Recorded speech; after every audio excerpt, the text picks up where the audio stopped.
রাজ্যের খসড়া ভোটার তালিকা প্রকাশ হতেই চাঞ্চল্যকর তথ্য সামনে এনেছে নির্বাচন কমিশন। প্রায় 1,67,00,000 ভোটারের তথ্যে গোয়ারমিল পাওয়া গিয়েছে। এই বিশাল সংখ্যক ভোটারের তথ্য যাচাইয়ের জন্য আগামী বুধবার থেকে শুরু হচ্ছে শুনানি বা হেয়ারিং পর্ব। প্রায় 85 লক্ষ ভোটারের বাবার নামে ত্রুটি রয়েছে।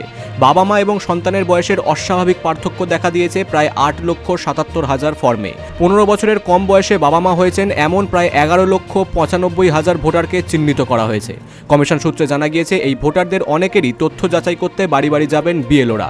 এরপরেও সন্দেহ থাকলে প্রায় 1 কোটি ভোটারকে প্রয়োজনীয় নথিসহ শুনানিতে ডাকতে পারে কমিশন। খসড়া তালিকা আগামীকাল মঙ্গলবার থেকে কমিশনের ওয়েবসাইট এবং বুথ স্তরের বিএলওদের কাছে পাওয়া যাবে।